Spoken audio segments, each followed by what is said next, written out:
Welcome back to Horizon Resonance. It's great to see you again.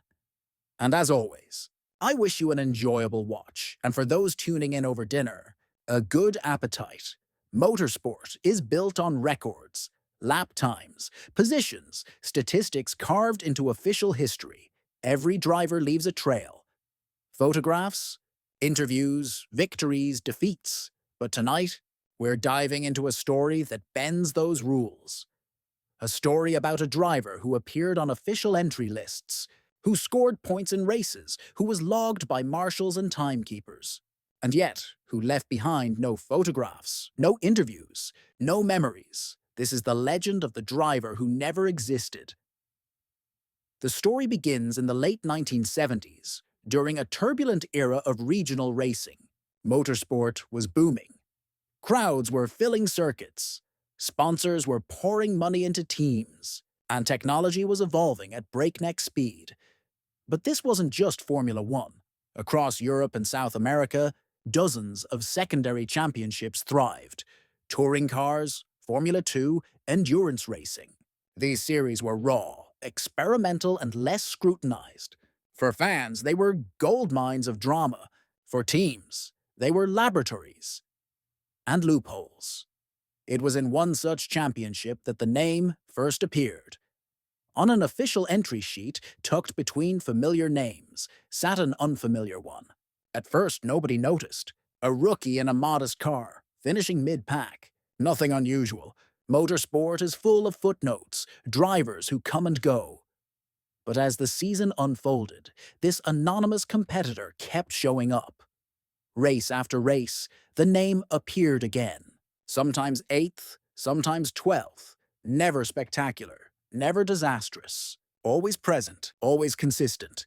Enough to earn points, enough to stay on the radar. And yet, something was missing. Normally, even a rookie gets photographed. At the starting grid, at the finish, in pit lane with the team. But when journalists began to review the archives, there was nothing.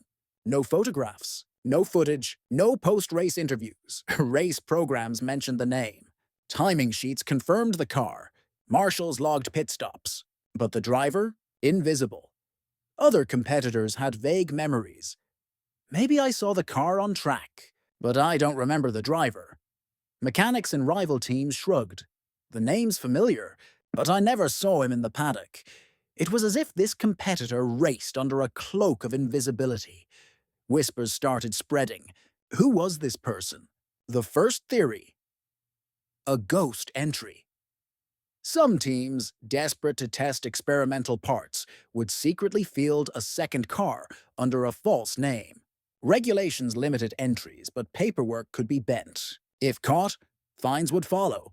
If not, the team gained valuable data. The second theory: a rotating pseudonym. Instead of one driver, multiple substitutes might have raced under the same name. Perhaps when a primary driver was injured or unavailable, the team quietly put others behind the wheel.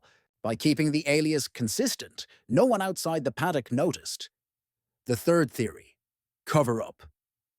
What if the phantom driver was invented to fix timing errors? If laps didn't align, if scoring was flawed, a midfield ghost could absorb inconsistencies, a name to balance the numbers, to keep officials from embarrassment.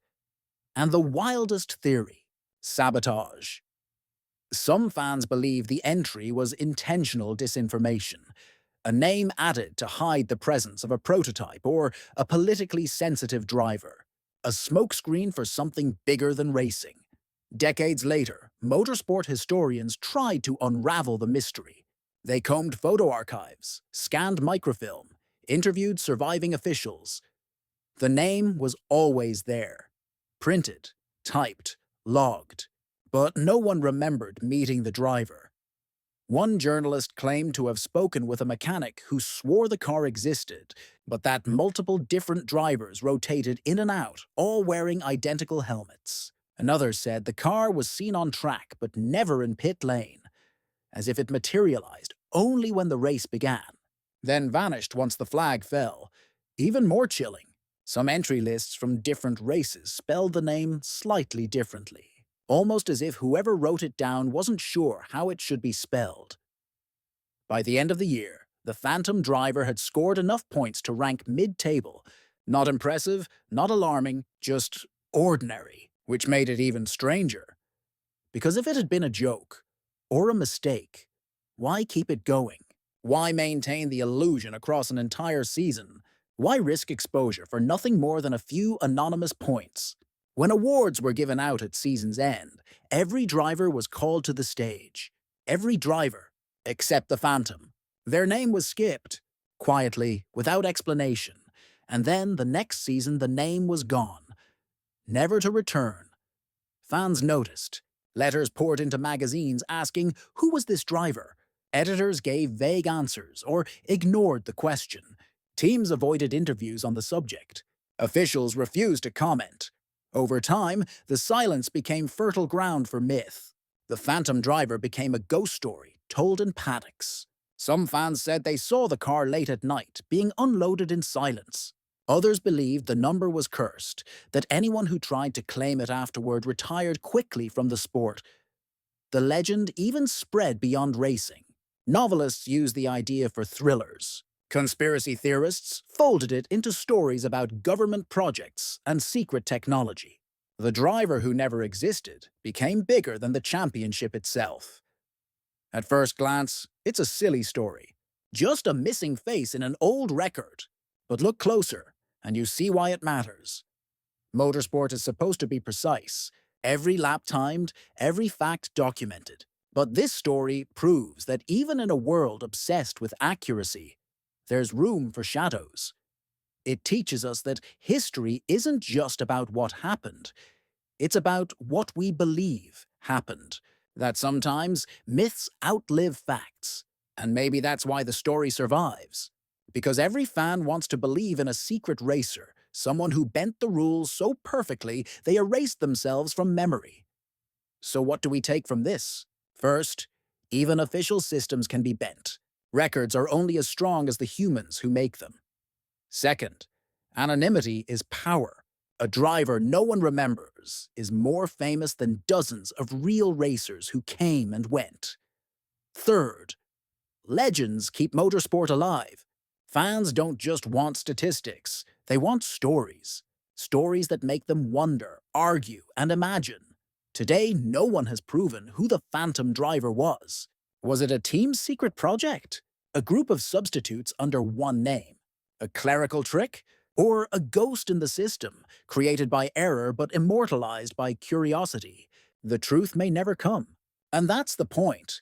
Because unfinished stories stay with us longer. They leave space for imagination. They remind us that sport, like life, isn't always neat or complete. The driver who never existed is proof that sometimes the most unforgettable legends are the ones that leave no trace. So tell me, what do you believe? Was the Phantom driver real, hidden behind secrecy? Or just an illusion, created by mistakes and myths? Let me know in the comments. I'll feature the best theories in the next episode. And if you enjoyed this story, hit like, subscribe, and ring the bell for more daily mysteries where racing meets legend, disaster, and myth. This is Horizon Resonance, and this was the story of the driver who never existed.